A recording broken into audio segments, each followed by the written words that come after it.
ఎంత తప్పు చేసిన వాడైనా మారతాను అని వచ్చినప్పుడు నెత్తి మీద పెట్టుకోవాలి తప్ప ఎప్పుడో తప్పు చేశావని దూరం పెడితే మారే అవకాశం ఎలా కలుగుతుంది? శివారాధన చేస్తాడు అన్న మాటకు అర్థం ఏమిటంటే శివుళ్ళ బ్రతకడం అలవాటవుతుంది. జాగరణ చేశాడు అన్న మాటకు అర్థం ఏమిటంటే చీకటి పడిందని పడుకున్నాడు తలుపులేసుకొని.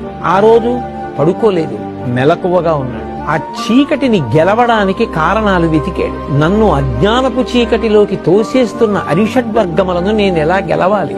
బాగా భగవంతుని యందు మనసు పెట్టాడు, ధ్యానం చేశాడు, మంచి గ్రంథపఠనం చేశాడు, శివారాధన చేశాడు, అర్ధరాత్రి కూడా అభిషేకం చేశాడు, పెద్దల మాటలు విన్నాడు, కీర్తనలు విన్నాడు, ఆలోచించాడు, పూజ చేశాడు. మనసుని మార్చి మార్చి ఇంద్రియములతో కలిపి భగవంతుని యొక్క పాదముల దగ్గర పెట్టగా అరిషడ్వర్గములను గెలవడానికి కావలసినటువంటి మార్గములు ఇక్కడే ప్రచోదనం. ఎంత తప్పు చేసిన